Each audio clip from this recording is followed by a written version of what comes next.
हमारे देश में, सोसाइटी में यही सबसे बड़ा प्रॉब्लम है कि लोग अभी भी आईवीएफ को टैबू की तरह देखते हैं। आईवीएफ बेबी में हेल्दी बेबी आने के चांसेस ज़्यादा है। I don't know how safe it is to say, but ऐसे भी मेल देखे हैं, एक स्पेसिफिक पार्टनर के साथ they are okay and with the other partner they are not okay. So in the span of 9 months, a female loses millions of eggs inside the mother's womb.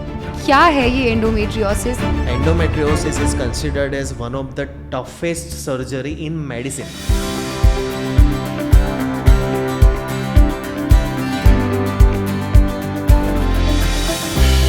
Start your Joy presents सीख है। नमस्कार, मेरा नाम है शची पाठक उर्फ फिल्डॉस और मैं एक पोएट और एक performer.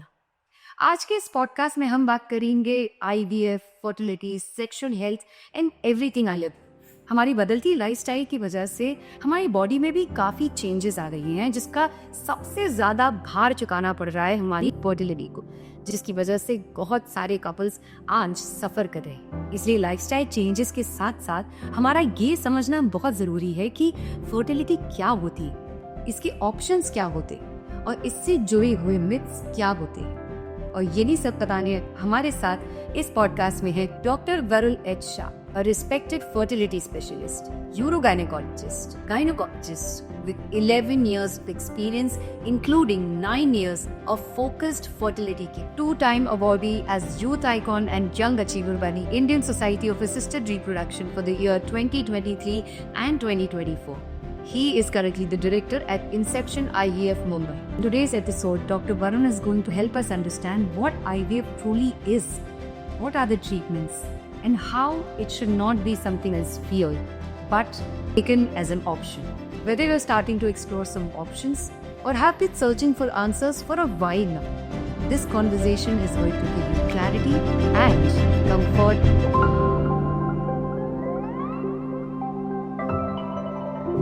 Hello doctor, welcome to the podcast. How are you? I'm great, thank you. How are you? I am amazing and I'm very excited कि आज की ये जो कॉन्वर्जेसन होने वाली है ये बहुत ही फ्रूटफुल होगी। हमारी ऑडियंस जो सुनने वाली है उनके लिए भी बहुत ज़्यादा नॉलेजेबल फ़ायदा करेगी वो। एंड टू बिगिन विद, मुझे पहले ये एक सवाल पूछना है आपसे कि आपकी इतनी डाइवर्स मेडिकल बैकग्राउंड है, पहले यूरोगाइनोकोलॉजी, फिर अब IVF and high risk pregnancy से डील कर रहे हैं। What is the story? ऐसा क्या हुआ आपकी लाइफ में कि सब छोड़ के you decided to come to IVF? सबसे पहले मैं ये बताना चाहता हूँ कि पहले तो मेडिसिन में क्यों आया मैं। ओके। क्योंकि वहाँ से वो चालू होता है। तो बहुत कम लोगों को पता है कि my father is also a gynaecologist and he is been practicing for last 42 years। He still practicing. और उनकी प्रैक्टिस मैंने जब देखी और मैंने देखा कि बहुत सारे लोग जो उनकी प्रैक्टिस में पुअर बैकग्राउंड से आते थे, विलेजेस से आते थे, and they used to get treated. He did not have IVF, he had good fertility practice, and at that point of time it just sparked in my mind कि यार इसमें कुछ आगे करना पड़ेगा, या तो ऐसे लोगों के लिए and so many other people की जो सच में नीड में है तो उनके लिए कुछ करना पड़ेगा। दैट्स द प्राइमरी रीज़न ये फील्ड चूज़ किया गया। So that's a primary reason medicine choose किया गया। इसके बाद सारा जर्नी हुआ and now finally I am settled in a field of fertility. But why fertility in particular? आप यूरोगाइनोकोलॉजी से फर्टिलिटी इसलिए क्योंकि ये है ना एक इनविजिबल डिजीज़ है। लोग, बहुत सारे लोग इसको डिजीज़ मानते भी नहीं हैं, but it's such a thing कि जिसका बहुत बड़ा social, emotional and physical effect है, और उसको ठीक करने का कोई जादू का छड़ी नहीं है और किसी के पास नहीं है। आपको बुखार आया, आप किसी डॉक्टर के पास गए कि उसने पैरासीटामोल दे दिया, आपने खा लिया, आप सही हो गए। But fertility is such a complex subject कि वो सिंपल तरीके से सॉल्व नहीं होता है। एंड जब इसको टच करना चालू किया तब समझा कि यार कितना डेप्थ है ये सब्जेक्ट में, और बहुत सारी चीज़ें ऐसी है कि जो अभी तक डिस्कवर नहीं हुई। हम अभी भी 60% 70% में खेल रहे हैं। तो there are so many things कि जो हमको पता भी नहीं है, एंड एवरी डे एक चैलेंज रहती है। So this are 2 things which like really made me wonder कि नहीं यार इसमें आगे कर सकते हैं। तो डॉक्टर, आपने बोला कि बहुत सारे लोगों को 60-70% में, हम खुद ही, आप as doctors you only know 60-70% of it. तो मुझे लगता है हमारी जो जनरल पब्लिक है उसको तो IVF के बारे में मालूम ही नहीं है। तो you know I have just gotten to know about IVF, my friends still don't know about IVF। तो आप एक सिंपल डेफिनेशन मुझे बताइए IVF की, जो मेरे फ्रेंड्स भी समझ जाएं, मेरे पेरेंट्स भी समझ जाएं और मेरे घर में आने वाली हेल्पर आंटी भी समझ जाएं, because it's something that I think everybody should know about. Absolutely. तो पहले तो ये वर्ड को हम लोग ब्रेक डाउन कर देते हैं कि IVF का लिटरल मीनिंग है in vitro fertilisation. In vitro माने बॉडी के बाहर, फर्टिलाइजेशन माने जब अंडा और स्पर्म एक दूसरे के साथ मिलते हैं और बच्चों बनाने का प्रोसेस होता है। वो भगवान ने हमको ऐसा बॉडी दिया है कि जिसमें फर्टिलाइजेशन हमेशा फीमेल के बॉडी के अंदर ही होता है, और उसका मेन रीज़न ये है कि फीमेल का एग कभी भी बॉडी से बाहर नहीं निकलता है। So this procedure is nothing but taking the female egg outside the body and then laboratory में उसको हम लोग फर्टिलाइज करते हैं। In a very simple language this is the IVF। तो आप मुझे थोड़ा स्टार्टिंग से बताएंगे, डायग्नोसिस से लेके ट्रीटमेंट तक IVF में क्या होता है? यस। सो बहुत सारे लोगों को ऐसा लगता है कि यार IVF मतलब लास्ट ट्रीटमेंट हो गया, ख़त्म हो गया, पर ऐसा नहीं है। सबसे इम्पोर्टेंट पॉइंट यही है कि there are very few conditions कि जिसमें हमको IVF ट्रीटमेंट करने की ज़रूरत पड़ती है, जिसमें सबसे कॉमन है वो है फीमेल एग का काउंट कम होना, सेकेंड कॉमन है मेल स्पर्म काउंट कम होना, थर्ड कॉमन है फीमेल में फैलोपियन ट्यूब्स ब्लॉक होना, एंड चौथी कॉमन है समथिंग कॉल अनएक्सप्लेन्ड इनफर्टिलिटी, कि जिसमें हमको पता ही नहीं कि रीजंस क्या है। So this are 4 main reasons कि जिसमें हमको IVF करने की ज़रूरत पड़ती है। नाउ एसेंशियली डायग्नोसिस ऐसे ही होता है कि कोई भी कपल जब प्रेगनेंसी के लिए ट्राई कर रहा है, उन्होंने अराउंड 1 साल तक ट्राई किया है, कोई भी इन्वेस्टिगेशन कराया है नहीं कराया है, पर उनको प्रेगनेंसी नहीं हुआ है, and then once you investigate you would understand कि यार कहाँ कहाँ पे प्रॉब्लम है, एंड बेस्ड ऑन दैट उन्होंने कुछ बेसिक ट्रीटमेंट भी लिए हैं, बेसिक ट्रीटमेंट वर्क नहीं कर रहे हैं, कुछ मेडिसिन्स खाए हैं, कुछ टेस्ट कराए हैं, वो सब वर्क नहीं करे हैं। समटाइम्स ऐसे भी कपल आते हैं कि जिन्होंने IUI करके ट्रीटमेंट कराया है, वो भी सक्सेसफुल नहीं हुए हैं। तो वैसे केसेस में हमको एक स्टेप आगे बढ़ना पड़ता है, जिसको IVF बोलते हैं। Wow, amazing. आपने ऑलरेडी एक कुछ ट्रीटमेंट्स बता दिए हैं जो IVF से पहले होते हैं। एक कपल ने अगर IVF ऑप्ट किया है, इसका मतलब लोग समझते हैं कि प्रॉब्लम लड़की में होगी। ऐसे कौन से दूसरे सिनेरियोज हैं जो लोग नहीं जानते हैं, जिनकी वजह से एक कपल IVF की तरफ बढ़ता है? राइट। सबसे पहले तो बहुत अच्छा सवाल है, क्योंकि यस हमारे देश में, सोसाइटी में यही सबसे बड़ा प्रॉब्लम है कि लोग अभी भी IVF को टैबू की तरह देखते हैं। इवन कपल्स जो हमारे सामने बैठते हैं उनको भी नहीं पता है, भले ही वो ट्रीटमेंट में जा रहे हैं, कि यार मेरे पेरेंट्स कैसे रिएक्ट करेंगे, मेरे फ्रेंड्स कैसे रिएक्ट करेंगे। डॉक्टर किसी को बताना मत, आपके क्लिनिक में अगर हमारे वो एक्स फ्रेंड आ रहे हैं उनको भी मत बताना कि हमारा कोई ट्रीटमेंट होता है। As a doctor we never share any information, but this is the mindset. Female as I already mention कि एग काउंट कम होना, ट्यूब्स ब्लॉक होना, and there are so many other diseases जैसे कि PCOD हो गया या तो इन्फेक्शंस हो गया, वो सब में IVF की ज़रूरत पड़ती है। उसके सिवाय we need IVF in cases like male infertility, कि जिसमें स्पर्म काउंट 0 है या तो बहुत कम है, या तो बहुत ही स्पेसिफिक केसेस है, जैसे कि सेक्सुअल डिसऑर्डर्स है कि जो कुछ भी करके उनका इंटरकोर्स नहीं हो पाता है, ट्राई कर रहे हैं नहीं हो पा रहा है, और उन्होंने कोई भी अलग अलग टाइप के मेडिसिन ट्राई किए हुए हैं but it has not been successful. Second ऐसा है कि मेल एंड फीमेल पार्टनर साथ में ही नहीं रह रहे। बहुत सारे केसेस में ऐसा होता है, जैसे कि मर्चेंट नेवी वाले हैं, आर्मी वाले हैं, वो तो 6-6 महीने साथ नहीं होते हैं। एब्सोल्युटली। तो when they are in the sea there is a possibility कि भाई वो साथ में ही नहीं रह पाएंगे, और बहुत सारे ऐसे कपल हम लोग देखते हैं। Being in Mumbai we see lot of merchant navy people, and बहुत सारे कपल ऐसे आते हैं कि जिनको ये प्रॉब्लम है, और वैसे लोगों को भी IVF हेल्प कर सकता है। When husband is not here a female can conceive through IVF। Same goes for army personnel, same goes for the people कि जिसमें a female is living here and male is living outside India for some work purposes, same case scenario. तो ये भी सारे combinations हैं कि जिसमें ये एक ट्रीटमेंट की तरीके से काम करता है, भले ही आपको कोई मेडिकल प्रॉब्लम ना हो। वाओ, काफ़ी सारे रीजंस हमें पता चले हैं जिनकी वजह से आईवीएफ कपल्स चूज़ करते हैं, पर ये रीजंस हमारे सामने नहीं आते हैं। डॉक्टर, थोड़ा सा टॉपिक से हटते हुए, टॉपिक से हटेंगे तो नहीं बट उसके पास ही है, मैंने ना एक मिथ सुना है ये कि IVF babies are a little different, थोड़े कमज़ोर होते हैं आईवीएफ वाले बच्चे। ये कहाँ तक, किस स्तर तक सच है, ये आप कुछ बता सकेंगे इस बारे में? इसका थोड़ा लंबा जवाब दूंगा मैं। चलेगा, हमें चलेगा। ठीक है। तो एक हमारे देश में एक जनरल माइंडसेट है लोगों का कि जो चीज़ या तो थोड़ी एडवांस्ड है या तो थोड़ी एक्सपेंसिव है ना, वो बाय नेचर ख़राब हो जाती है। मुझे नहीं पता आपने कब कितना एक्सपीरियंस किया है, पर मैंने ये बहुत एक्सपीरियंस किया है। सो सेम क्वेश्चन साइंटिस्ट के दिमाग में भी आया कि भाई आईवीएफ वाले बच्चे का क्या हालत है, मतलब उनके वो सही है नहीं सही है। नॉट ओनली दैट, वो ये भी जाना उन्होंने कि भाई आईवीएफ वाले बच्चे जब फ्यूचर में माँ और बाप बनेंगे तो उनको फर्टिलिटी कैसा रहेगा, right. So there was a very large study which was conducted in US and Europe, and उसका जो रिजल्ट आया वो ऐसा था कि भाई IVF babies are as good as babies who are conceived naturally, और उनमें कोई भी जेनेटिक खामी खराबी भी नहीं है या तो कोई फिजिकल प्रॉब्लम्स भी नहीं है। Not only that, the IVF babies have a similar fertility as per babies who have conceived naturally. तो ये सच में मिथ ही है, जैसा आपने बोला कि आईवीएफ बेबीज़ में सच में कुछ प्रॉब्लम होता है नहीं होता है।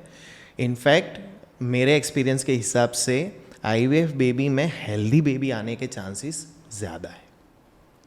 आईवीएफ बेबी में हेल्दी बेबी के चांसेस ज़्यादा हैं, ये कैसे पॉसिबल है? यस, ये ऐसे पॉसिबल है कि आज के ज़माने में इतना टेक्नोलॉजिकल एडवांस हमारे पास हो गया है कि जब आईवीएफ में लैब में बेबी फॉर्म होता है तभी ही उसका क्वालिटी अपने को समझ जाता है।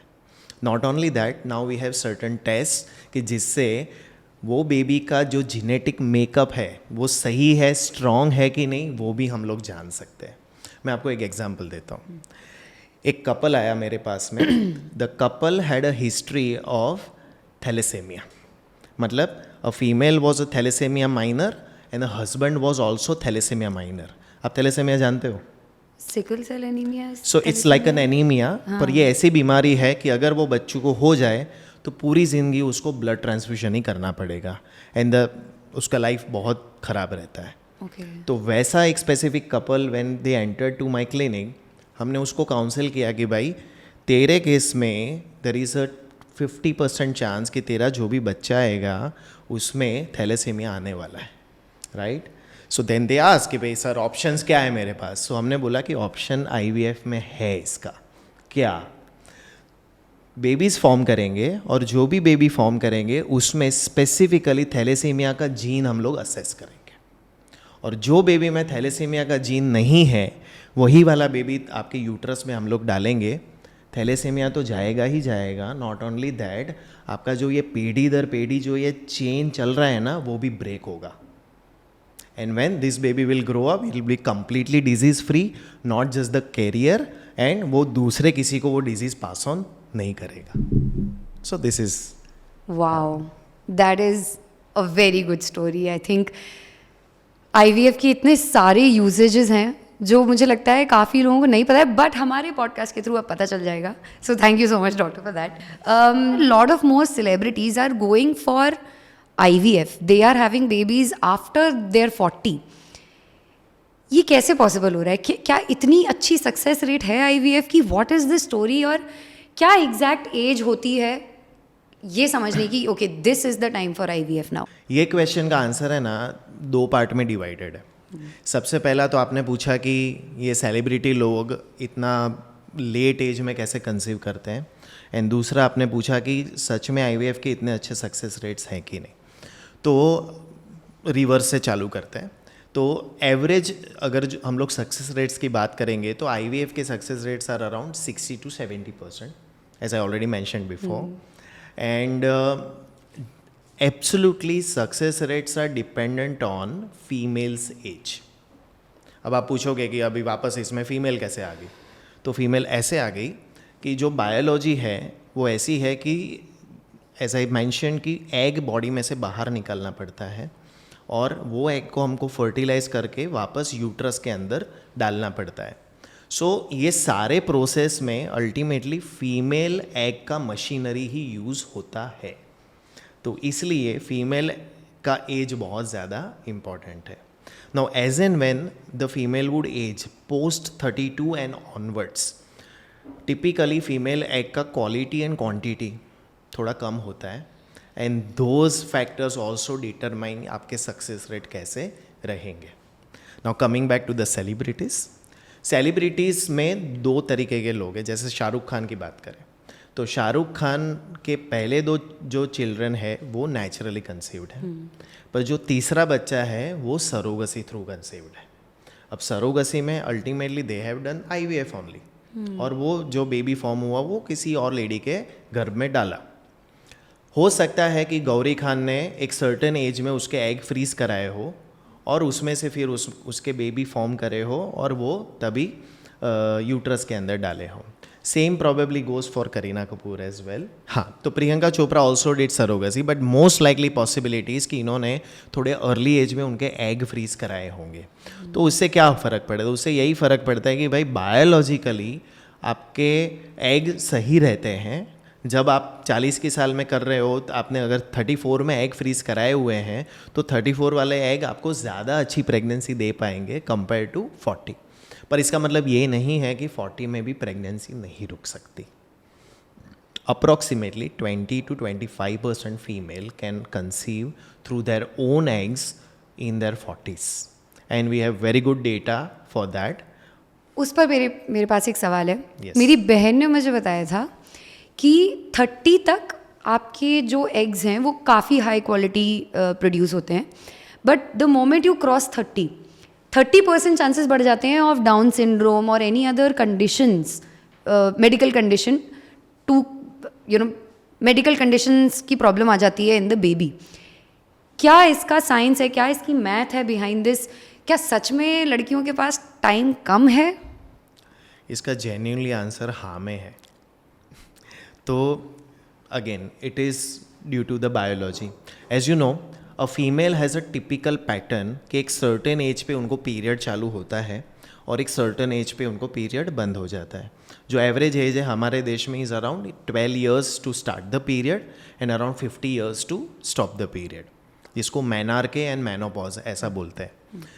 What happens is that it's like when a female baby is conceived inside the mother's womb, तो उसके ओवरी में when the female is inside mother's womb, तो उसके ओवरी में millions of eggs होते हैं. When that baby is born on the first day, वो egg कम होके 4 लाख हो जाता है. No way. Yes. So in the span of 9 months, a female loses millions of eggs inside the mother's womb. And then from those 4 lakh to once they start having their menstruation, it reduces to 400. 4 lakh. So from 4 lakh to 400. What? Yeah. Oh my God. Yes.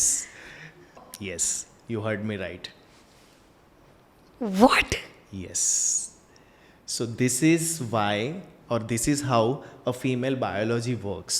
और वो 400 कम होते होते कितना, क्या Yeah. फिर next what's the number? So then it is like a lottery system, समझ लो. Okay? तो कैसा है कि मेरे पास 10 आम है, मैंगो है. मैंगो की सीज़न में मैं मैंगो घर पे लेके आया, राइट? जब शुरुआत में आप पहला मैंगो खाओगे तो आप कौन सा मैंगो खाओगे? पका हुआ. पका हुआ, राइट? पर 10वें दिन पे आपके पास क्या बचा होगा? ओवरली राइप्ड, या तो ओवरली लाइफ या तो सड़ा हुआ, right? Same goes with the female eggs. जब मेरे पास एक सर्टन नंबर ऑफ एग्स हैं तो बॉडी का मैकेनिज्म ऐसा है कि बॉडी हमेशा गुड क्वालिटी एग्स पहले सिलेक्ट करता है एंड बैड क्वालिटी एग है वो पीछे के लिए रखता है. तो इसीलिए कहा जाता है और बड़े बूढ़े भी बोलते हैं कि भाई बच्चा करना है तो जल्दी कर लो, क्योंकि समय कम है. एग्जैक्टली. वाओ. ओके. ये तो एक पेंडोरा बॉक्स खोल दे रहा है क्वेश्चंस का, but I will come to that later. मुझे आपसे एक टॉपिक डिस्कस करना था आपके साथ, जिसके बारे में I don't think a lot of people talk about. Male infertility. पूरी दुनिया जानती है कि इनफर्टिलिटी में केसेस विमेन रिलेटेड होते हैं, बट मेल इनफर्टिलिटी के बारे में even though it's very very prevalent, लोग बात नहीं करते हैं. क्या ऐसी प्रॉब्लम्स हैं और आपको क्या लगता है कि ये लोग क्यों नहीं बात कर पा रहे हैं? Why is it such a taboo? Yes, सबसे पहले तो आपको बता दूं कि males also contribute approximately 40% in the infertility cases. तो परसेंटेज तो काफ़ी बड़ा है. और सबसे बड़ा problem why it is not talked about is because of the two reasons. Number one कि एज अ डॉक्टर ऑल्सो इसको सबसे बहुत कम एड्रेस किया जाता है. यस.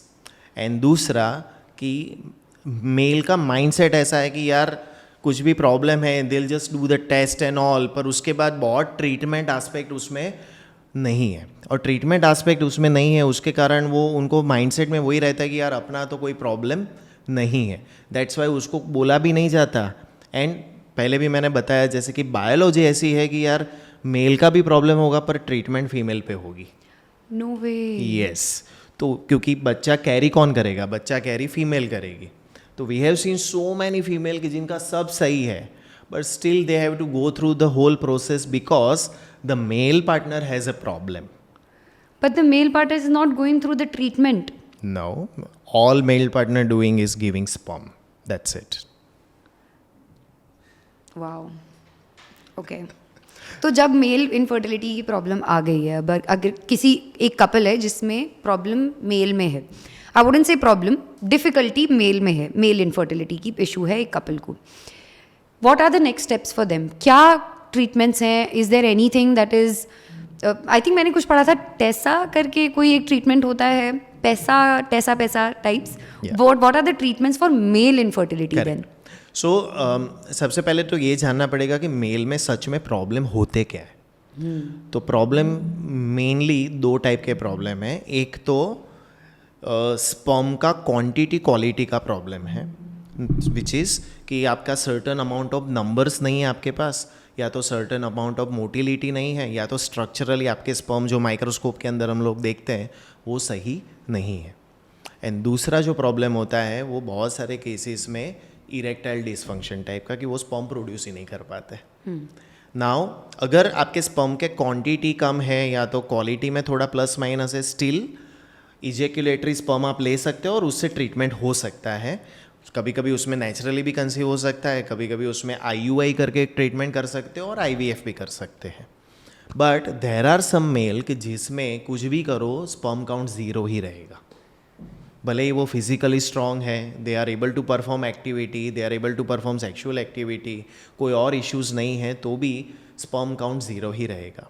तो वैसे मेल में specifically now there is N advancement कि जिसमें हम लोग जो टेस्टिस होती है, कि जो there is a ball like structure which is hanging outside the body, तो उसमें से हम लोग स्पर्म निकाल सकते हैं. देर इज़ अ प्रोसीजर कि जिसमें वो एरिया में लोकल एनेस्थीसिया देते हैं और उसमें से हम लोग स्पर्म खींच सकते हैं और उसमें से भी प्रेगनेंसी हो सकती है. ऑब्वियसली ये केस में हमको IVF ही करना पड़ेगा. तो again female has to undergo the treatment, but they can still have their biological child. आपने बताया 0 स्पर्म काउंट भी होता है, उसमें then what do you do then? Yes. तो ऐसे केसेस में 2 इश्यूज हो सकते हैं. या तो टेस्टिस में से स्पर्म प्रोड्यूस ही नहीं हो रहा है, या तो स्पर्म कैरी करने वाली जो नलियां हैं, ट्यूब्स है, वो ब्लॉक है. Now in both the cases there are methods कि जिससे हम लोग वो नली के बियॉन्ड जाके स्पर्म को खींच सकते हैं. एंड अगर हम लोग को वो स्पर्म मिल गए तो वो रेडी होते हैं फर्टिलाइज होने के लिए, and they are healthy sperms. So उसमें से प्रेगनेंसी हो सकती है. Got it. Doctor, I think इससे पहले आपने मेंशन किया था कि फर्टिलिटी रिलेटेड भी इश्यूज हो सकते हैं, but there are other issues that are called the bedroom issues. I feel जैसे कि erectile dysfunction, vaginismus, premature ejaculation, ये सारे इश्यूज जब होते हैं तो क्या इनका भी फर्टिलिटी से डायरेक्ट कोरिलेशन हो सकता है? यस सो सबसे पहले तो ये जानना ज़रूरी है कि ये सारे इश्यूज़ ऐसे इश्यूज़ हैं ना कि जिसके बारे में बहुत कम लोग बात करते हैं, सबसे पहले तो। दूसरा कि मेरे प्रैक्टिस में मैंने देखा है कि कपल जब आपके तक आते हैं तब ऑलरेडी वो बहुत सारे घरेलू नुस्खे ये वो सब आजमा चुके हैं, फ्रेंड्स फैमिली को पूछ चुके हैं, कुछ ना कुछ आड़ा टेढ़ा दवा गोली ले चुके हैं, and then they have come to you. Primarily, to me, they are coming for fertility, yes, because ultimately, if you are not able to have a fruitful sexual intercourse, तो fertility issue में convert हो ही जाता है. तो mindset उनका ऐसा रहता है कि यार बच्चा चाहिए, पर अंडरलाइंग प्रॉब्लम कैसे ठीक करी जाए वो बहुत सारे लोग उनको बताते नहीं है. तो आपने यहाँ पे 3 चीज़ें बताई. सबसे पहला आपने बताया इरेक्टाइल डिसफंक्शन, फिर आपने बताया प्रीमेच्योर इजेक्यूलेशन, एंड तीसरा आपने बताया वेजाइनिस्मस. तो इसमें जो पहले 2 जो पॉइंट्स हैं ना, they are related to males. Now erectile dysfunction का सिंपल मीनिंग ये होता है कि जब कोई भी मेल बेडरूम में जा रहा है, उसको एक अराउजल आ रहा है, पर उसके कारण उसका जो पेनिस है वो टाइट नहीं हो पा रहा है properly, and because of that he is not able to have a penetrative sex. तो उसको हम लोग इरेक्टाइल डिसफंक्शन बोलेंगे. नाउ इरेक्टाइल डिसफंक्शन भी एक्चुअली 2 टाइप के होते हैं. एक तो सच में उसको कोई फिजिकल प्रॉब्लम है और उसको वो पेनिस इरेक्शन नहीं हो रहा है, एंड दूसरा ऐसा है कि साइकोलॉजिकल है.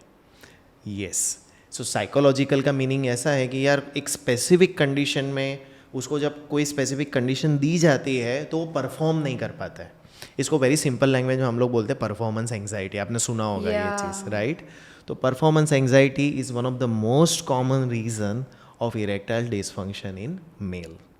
फिर और भी कुछ रीजंस है जैसे कि lack of sleep, sedentary lifestyle, obesity, too much use of alcohol, smoking and all those fact, and stress. या बहुत बड़ा stress.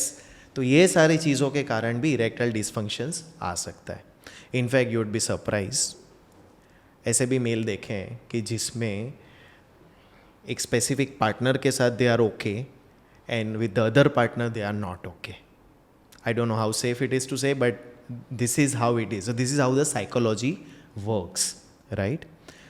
The second issue what you told was about the premature ejaculation. What is the definition of premature ejaculation? कि कोई भी couple जब sexual intercourse का try करता है, in first 15 to 20 seconds only male is ejaculating, मतलब semen बाहर आ जा रहा है, और then he cannot control only. So this condition is termed as premature ejaculation. बहुत सारे couples थोड़ा संभाल के इसमें से प्रेगनेंसी निकाल लेते हैं. क्यों? क्योंकि सीमेन बाहर आ रहा है, उनको हो जा रहा है, लेकिन ultimately it turns into a dissatisfaction, it turns into a couple problems, and then they come to you कि भाई अभी करो इसका कुछ. एंड तीसरा आपने एक जो चीज़ बोला which was vaginismus. Now this is a female problem. तो इसका लिटरल मीनिंग ऐसा है कि when a female tries to have sexual intercourse, उसको बहुत ज़्यादा पेन का फीलिंग आता है, and because of that she does not allow anything to go inside her vagina. And is this mentally controlled, like is this ये अपने आप हो जाता है या वो खुद से करती है? So just like male have erectile dysfunction due to physical and psychological problem, same way a female vaginismus also is due to physical and psychological problem. Yes, सबसे बड़ा मेरी प्रैक्टिस में मैंने देखा है, it's more of a psychological phenomena. बहुत सारी female in their teenagers and all, when they talk about all these things with their friends, with their cousins, and some of them have had some kind of experience. और वो जब share करती हैं तो बहुत सारी चीज़ें ऐसी बताई जाती है कि यार it is a painful experience, because for some it may be a painful experience.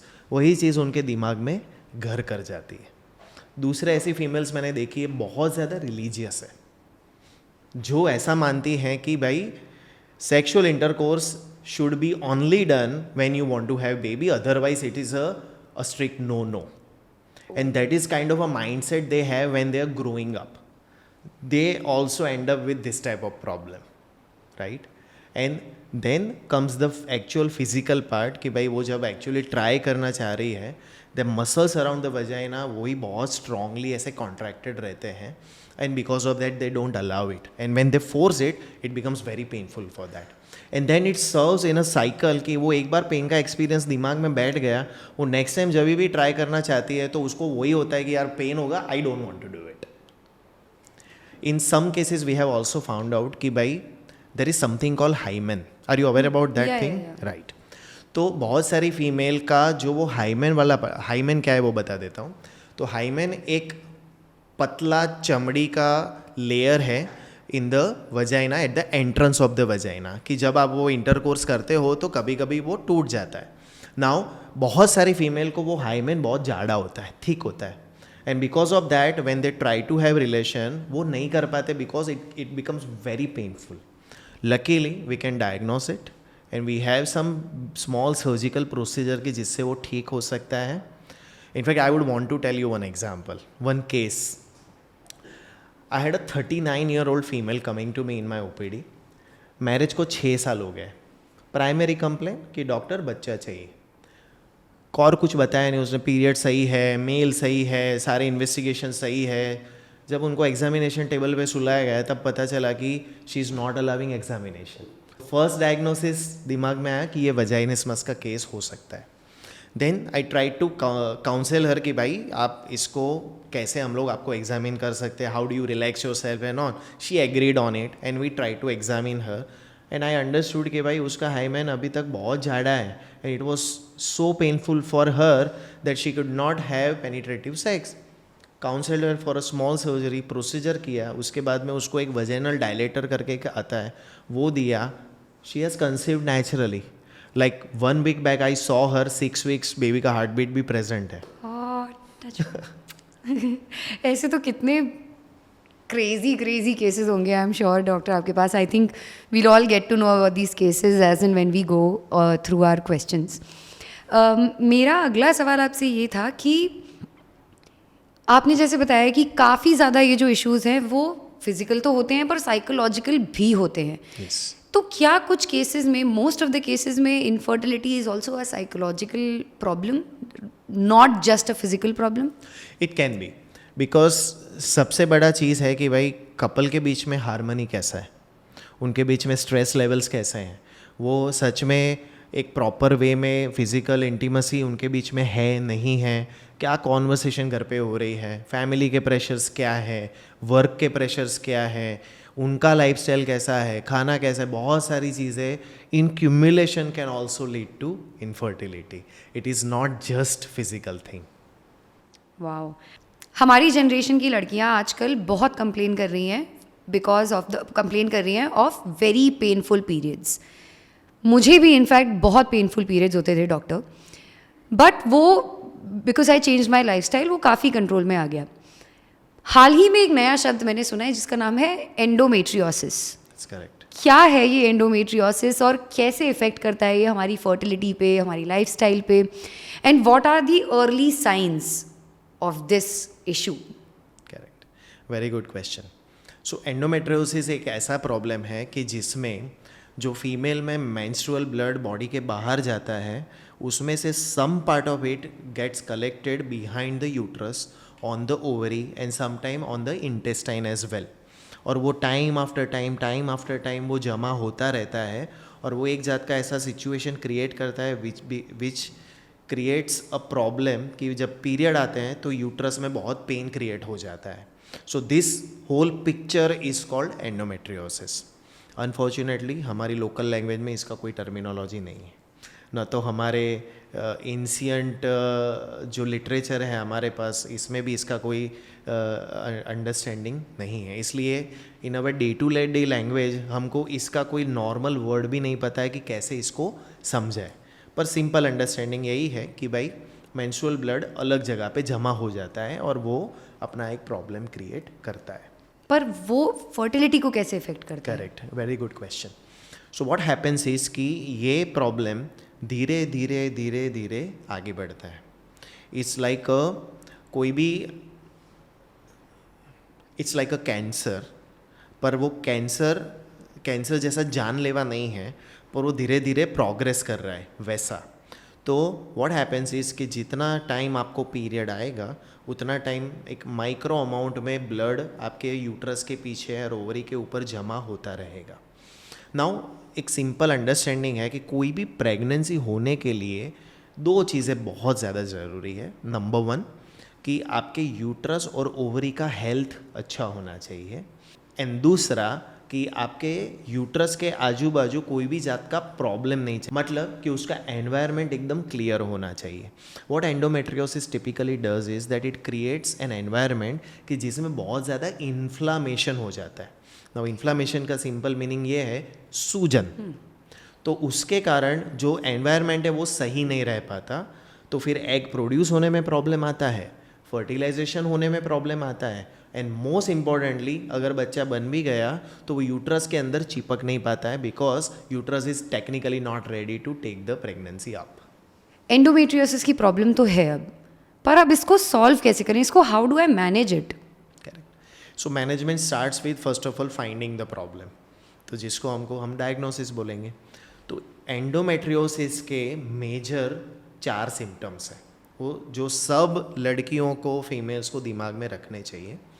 सबसे पहला, पीरियड के टाइम पे बहुत ज़्यादा पेन होना, और वो पेन ऐसा नहीं कि भाई एक दिन पीरियड आया और पेन बंद हो गया, वैसा नहीं. पूरा पीरियड में पेन चल रहा है और पीरियड जब ख़त्म होता है तब पेन ख़त्म होता है, वैसा पेन. दूसरा, हैवी फ्लो होना या तो पीरियड इरेगुलर होना और उसमें भी फ्लो ज़्यादा आना. तीसरा, अगर आप प्रेगनेंसी का ट्राई कर रहे हो तो प्रेगनेंसी ना रहना. एंड चौथा कि अगर आप सेक्सुअल इंटरकोर्स कर रहे हो तो वो भी बहुत ज़्यादा पेनफुल होना. तो ये 4 मेजर सिम्टम्स है कि जिससे आप डाउट क्रिएट हो सकता है कि भाई इनको एंडोमेट्रियोसिस है. Then you definitely you have to see a gynaecologist, कि जिसमें what we can do is with the help of ultrasonography हम इसको डायग्नोसिस कर सकते हैं और उसमें अपने समझ सकते हैं कि भाई क्या प्रॉब्लम है, कौन से लेवल का प्रॉब्लम है, it is a mild problem, moderate problem और अ सीवियर प्रॉब्लम, एंड उस हिसाब से उसके ट्रीटमेंट ऑप्शंस अवेलेबल हैं. सो अगर आपके प्रॉब्लम, आपके डॉक्टर बताते हैं कि you have a milder problem and आपके मेन कंसर्न्स है कि आपके पीरियड सही नहीं आते या तो पेन के इश्यूज़ हैं, तो simple form of pain killers can be taken and some kind of hormonal treatment can be given to you, कि जिससे ये डिजीज़ ऑटोमेटिकली कंट्रोल में रहता है. तो इससे जो ब्लड बाहर निकल रहा है वो नहीं होगा? Okay. और नॉट ओनली दैट, जो ऑलरेडी बाहर जमा हुआ है ब्लड वो भी कम होगा. तो एक ऐसा एनवायरनमेंट क्रिएट होगा कि जिससे डिजीज़ ऑटोमेटिकली कंट्रोल में आ जाएगा. पर अगर प्रॉब्लम आपका मॉडरेट या सीवियर फॉर्म में है और आपके सिम्टम्स भी थोड़े सीवियर फॉर्म में है कि जो सिंपल मेडिकेशन से आपके कंट्रोल नहीं हो रहे हैं, then you would definitely require surgical intervention. Now in the surgical intervention the whole idea is कि यूट्रस और ओवरी पे जितने भी पैचेस ऑफ ये एंडोमेट्रियोसिस दिख रहे हैं सब आप रिमूव कर दो. ओके भाई, ये बोलने में बहुत इजी है. Endometriosis is considered as one of the toughest surgery in medicine. What? Yes. Not gynec, not surgery, not brain surgery, in medicine. Yes. Because uterus is surrounded by vital organs. जैसे आपका urine bladder हो गया, आपका intestine हो गया, urine लेके जाने वाले नली हो गए जिसको यूरेटर बोलते हैं, and there are major vessels की जो आपके लेग्स को सप्लाई कर रहे हैं, वो सारे यूट्रस के बाजू में है. And this disease can spread over everywhere. So the surgery itself is little complicated, but in the hand of experts the job can be done nicely and आप सच में पेन फ्री हो सकते हो. Not only that, we have seen कि operate किया है और उसके बाद बहुत सारे कपल नेचुरली कंसीव कर गए out of that. So answer is available. Wow, ये तो मुझे लग रहा है काफ़ी लोगों को नहीं मालूम होगा, क्योंकि मुझे भी ये लगता था कि ओके पेनफुल पीरियड है, चला जाएगा, it's fine. But lucky was I that nothing really happened. तो हमने एंडोमेट्रियोसिस के बारे में बात कर ली, हमने काफ़ी इश्यूज़ के बारे में बात कर ली दैट कॉजेज इनफर्टिलिटी. ये egg freezing, sperm freezing, embryo freezing, ये क्या प्रोसेस है, कौन से केसेस में होती है, और what is the right age to get my eggs frozen? Correct. So again उसका आंसर पीछे से अपन ऊपर देते हैं. तो very recently there was a study publish in one of the reputed journal, और उसने बताया कि right age to freeze the egg is 23. या मेरा तो टाइम जा चुका है. या और उसका मेन रीज़न यही है, जैसा हमने आगे बात किया, कि बायोलॉजी फीमेल की ऐसी है कि जैसे जैसे एज बढ़ती है वैसे वैसे एग का काउंट एंड क्वालिटी कम हो रहा है. तो अगर सच में आपको एग फ्रीज करना है तो योर अर्ली 20s और I would say late 20s is a very good time when you should. But that's not possible, doctor. Yeah. So this is the another problem that people are not aware about it, right? Now अगर आपकी बात करें या तो बहुत सारे ऐसी females ऐसी बात करें कि वो अपने करियर में बहुत ज़्यादा एक्टिव है, उनके पास टाइम नहीं है प्रेगनेंसी के लिए, उनके पास प्रॉबेबली समटाइम्स रिलेशनशिप के लिए टाइम नहीं है, and they want to like really invest their time in their career, maybe take another 5-10 years of time, and then they would think about having a pregnancy. Otherwise they are healthy, right? So वैसी female सच में एक सोच कर सकती है कि भाई हम लोग एग फ्रीज करें. मेरे सिनारियो में या अपने इंडियन कंटेक्स्ट में अगर मेरा एक्सपीरियंस आपके साथ शेयर करूँ तो मैंने देखा है कि एवरेज जो फीमेल एज एग फ्रीजिंग के लिए वो आती है which is around 32-34 years of age, right, which can also give you very good results according to me. तो it's never too late. In fact very recently we counseled a patient who had come to us who was 39 year of age, and she wanted to do egg freezing because she has been divorced recently. She did not have children and she did not have any partner at this point of time, but she wanted to have child in the future, so we have frozen their egg as well. मेरे पास एक statement है, आप उसमें add कर सकते हैं. हम लड़कियां बहुत इंडिपेंडेंट हो गई हैं, स्पेशली इंडियन इंडिपेंडेंट विमेन. हमारे पास अब मुझे ऐसा लगता है मेडिकल टर्म में टाइम कम बचा है. पर ऑनेस्टली बताऊं डॉक्टर, ना कोई अच्छा पार्टनर मिल रहा है. मेरी इतनी सारी फ्रेंड्स हैं अनमैरिड हैं, आइडियल पार्टनर नहीं मिल रहा है. उन लोगों को कोई नीड भी नहीं लग रही है at this moment because they are independent, they are living a happy life. But again as you said 30 के बाद थोड़ा तो रिस्क बढ़ता जाता है of pregnancy, and why should you risk it? What do you have to say to that? Because then क्या इसका मतलब ये रहा कि हम सारी लड़कियों को एग फ्रीज करा लेना चाहिए until and unless we find a good partner? Is that the right way to go, और should we still go for normal pregnancy if there is no problem in us? So इसका answer ऐसा है कि egg freezing कराना चाहिए, तो मेरा answer तो यस है कि एग फ्रीजिंग कराना चाहिए. क्यों कराना चाहिए? क्योंकि ये आपका प्लान बी बनेगा. You can still get married, you can still try naturally, and trust me 90% of them would conceive naturally. But what about those 10% की जो नहीं कर पाएंगी और वो स्ट्रगल करेंगी at that point of time? It's always better कि आपके पास एक बैकअप रेडी है, तो आप मेंटली और ज़्यादा रिलैक्स हो पाओगे.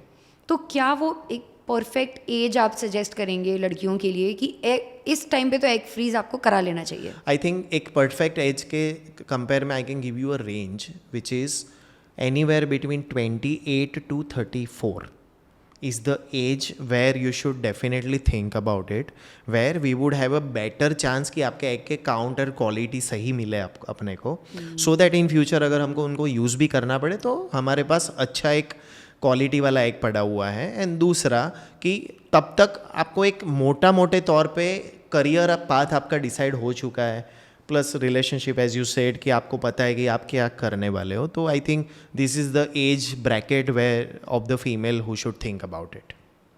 Technology has changed lives, I think, honestly. Which makes me come to the next question. IVF actually कौन से ईयर में आया था, if you can help me with that? So 1978. 1978. अभी चल रहा है 2025. तब से लेके अभी तक टेक्नोलॉजिकल चेंजेस आ चुके हैं. ऐसे क्या कोई एक नई टेक्नोलॉजी आई है जो बहुत ही प्रिवेलेंट प्रॉब्लम्स ऑफ IVF को अब जाके सॉल्व कर पा रहा है? What is that, scientific technology that you've seen? तो जब IVF एज अ कंसेप्ट चालू हुआ था ना, तभी भी बायोलॉजी तो लोगों को पता थी कि यार एग बाहर निकालना पड़ेगा, फर्टिलाइज करना पड़ेगा एंड देन वापस रखना पड़ेगा. पर मेरे हिसाब से 2 मेजर टेक्नोलॉजिकल एडवांटेजेस हमारे पास अभी है आज की तारीख में, जो पहले नहीं थे, which has made like a game changer type of changes. तो उसमें सबसे पहला है कि type of injections being given to you, मतलब एज अ फीमेल कि जो फर्टिलिटी ट्रीटमेंट में जा रही है। पहले के ज़माने के जो इंजेक्शंस थे वो बहुत ही I would say rudimentary and unpurified type of injections थे कि जिससे जो एग फॉर्म होते थे उसका क्वालिटी इतना सही नहीं आता था। पर आज के ज़माने में we have a kind of a genetically modified injections available which are highly purified कि जिसके मिनिमम डोज से हम लोग मैक्सिमम आउटपुट ले सकते हैं। These are hormonal Yeah, injections these for are the egg stimulation. for egg stimulation. That's correct. So this is number one. And number second advantage which has taken place is something called freezing technology, जो हमने already बात करी। पहले के ज़माने में freezing technology available नहीं थी। In fact freezing technology is available for last 10-15 years, पर proper refinement of freezing technology is available for last 10 years. So freezing technology के कारण बहुत सारे changes in the treatment line आए हैं and that has actually skyrocketed the result from initially 20% to right now 60-70%. Wow. I love science. Doctor, let's touch upon a very sensitive topic now. What is the legal status of surrogacy, single parent IVF, and the situation in the LGBTQIA++ community? आप क्या बताना चाहेंगे मुझे इस बारे में?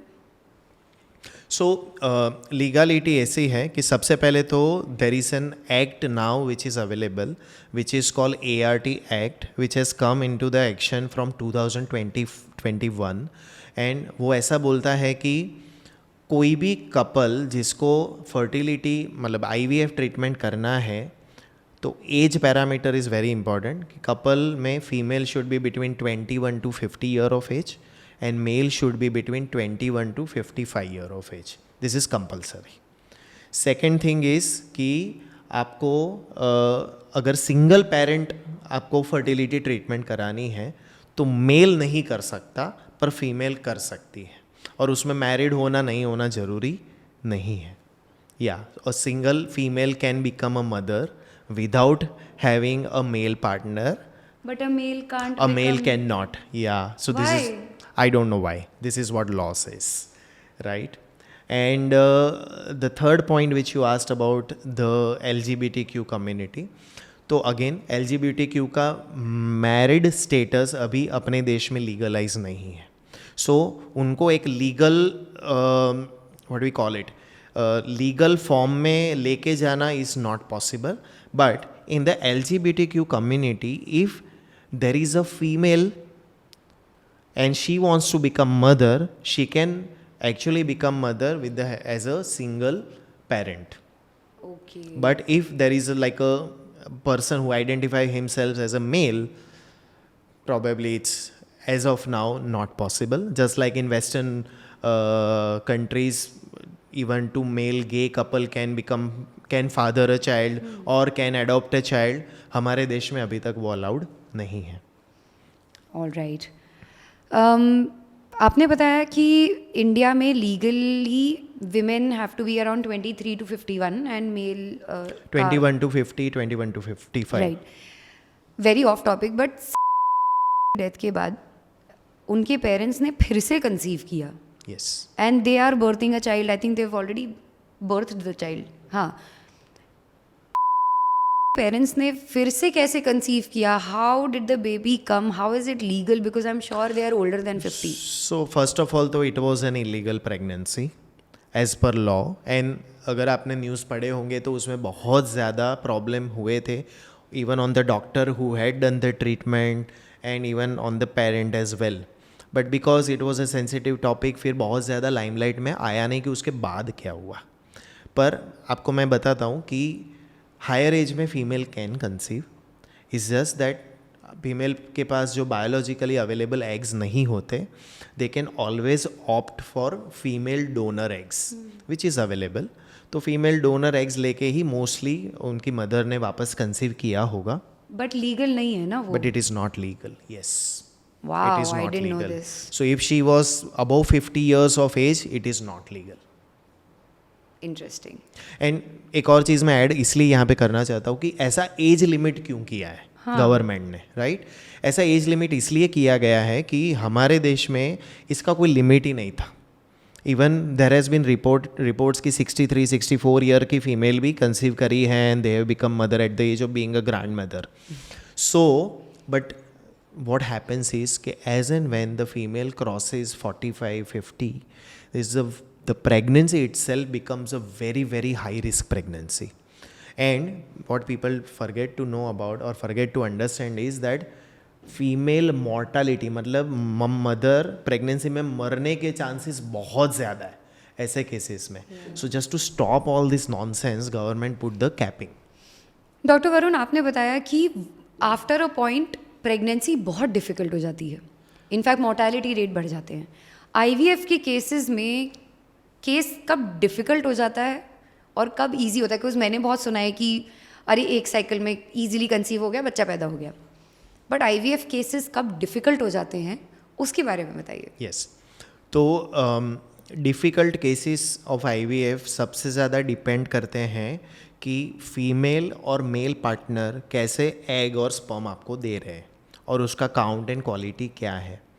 अगर कोई भी फीमेल आईवीएफ में जा रही है पर उसका एग का काउंट सही है, स्पर्म भी ठीक है, तो उसके कंसेप्शन के chances are very high and minimum attempts में वो कंसीव कर जाते हैं. पर the female who have low egg count या तो वेरी लो एग काउंट और males who have very low sperm count या तो फिर अपन ने जो डिस्कस किया एंडोमेट्रियोसिस है या तो सीवियर पीसीओडी है. तो ये 4 फैक्टर ऐसे हैं कि जिसमें प्रेगनेंसी आईवीएफ में डिफ़िकल्ट हो सकती है and you may require repetitive attempts out of it. Okay, ऐसा आपके पास कोई केस आया है जो बहुत डिफ़िकल्ट था, इनफैक्ट Yeah. बाकी डॉक्टर्स ने उनको बोल दिया pregnancy is impossible, Yeah. But they come to you Yeah. And you had a Yes. Success story with them? So this is like almost 4 months back. I had a couple जो मेरे पास आया लगभग इतना files लेके आगे. And when we saw the history तो couple has been married for almost 10 years and last 6-7 साल से वो ट्राई कर रहे हैं प्रेगनेंसी के लिए. And you wouldn't believe they have tried 12 times IVF. या एंड हर बार फेल हुए हैं. उसमें से 1 या 2 बार शायद उसको प्रेगनेंसी रुकी भी थी पर वो मिस हो गई pregnancy. And now through the reference of some of my old patient they had come to us and when we assess the file we understood कि अनफॉर्चुनेटली जो चीज़ जहाँ पे आगे की तरफ इन्वेस्टिगेट करनी चाहिए थी, जैसे कि जेनेटिक टेस्टिंग करना चाहिए था, जैसे हमने पहले भी आगे बात किया, जो बच्चों का जेनेटिक टेस्टिंग होना चाहिए था वो कभी भी नहीं हुआ. एम्ब्रियोस क्या फॉर्म आ रहे हैं पेशेंट को पता नहीं है, बस आंख बंद करके ट्रांसफ़र किए जा रहे हैं.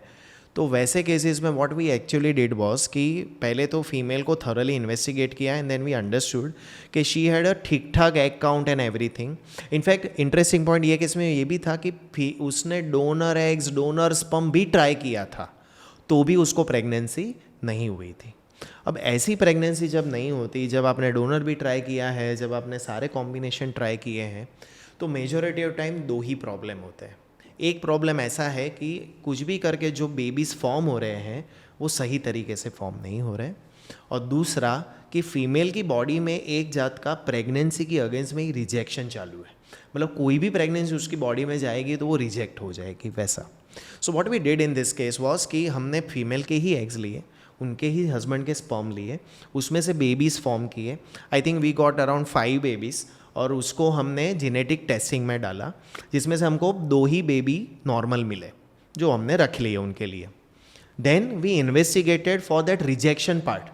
तो उसका एक स्पेसिफिक टेस्ट अवेलेबल है कि जो टेस्ट से हमको समझता है कि यार इनमें रिजेक्शन होने के चांसेस क्या है. तो उसमें भी पता चला कि भाई इसमें रिजेक्शन होने के चांसेस है. तो उसमें कुछ स्पेसिफिक टाइप के hormonal and non hormonal treatments आते which we gave it to her. And then finally we transferred those baby. Now she is I think around 12 or 13 weeks pregnant, and first time ever she's carrying the pregnancy at this point of time. Though she has long way to go, but I think she would get it. Wow, 3 बार कर लेती हूँ. That's such an inspirational story, honestly, doctor. आपने ये सारे हमने IVF के बारे में सब बात कर ली, पर ऐसी क्या हैबिट्स हैं आजकल की जनरेशन की या जनरल पब्लिक की जिसकी वजह से हमें इनफर्टिलिटी इश्यूज हो सकते हैं, और क्या हम अपने लाइफस्टाइल को किस तरह से चेंज कर सकते हैं to not have these infertility problems? Absolutely. So सबसे बड़ा मुझे ऐसा लगता है ना कि जो हमारे बेसिक्स हैं ना वो अभी सही नहीं रहे, और बेसिक्स में आपका खाना, आपका सोना और आपका फिज़िकल एक्टिविटी, ये 3 चीज़ों में गड़बड़ चल रही है, और उसके कारण ही अपने को अभी ये प्रॉब्लम्स दिन ब दिन या तो आप बोल सकते हो बढ़ रहे हैं या तो मिल रहे हैं। सो मेरे हिसाब से सबसे बड़ा जो प्रॉब्लम है वो यही है कि लोगों को अपने फूड पे कंट्रोल नहीं है, बहुत ज़्यादा बाहर का खाना हो रहा है, एंड उसमें भी हमको कंट्रोल नहीं है कि what we are putting inside our body. In fact you would not believe, out of 100 couples I see, out of 100 couples I see, 40% of the couples are obese, कि जिनका बॉडी वेट बहुत ज़्यादा है, जो एक इंडिपेंडेंट फैक्टर हो जाता है इनफर्टिलिटी के लिए। दूसरा कि आपके जो overall day to day habits है, जिसमें आपका सोने का टाइम हो गया, आपके वर्कआउट का टाइम हो गया, आप क्या खाते हो, फाइबर्स आपके डाइट में है कि नहीं, फ्रूट्स आपके डाइट में है कि नहीं, ऑल्सो स्मोकिंग, अल्कोहल, पार्टिंग क्या है। एंड अभी आजकल इफ़ यू नो, शीशा is the new thing. In fact लोगों को पूछते हैं हम लोग कि भाई स्मोकिंग, अल्कोहल, टोबैको कुछ है? नहीं सर, नहीं है।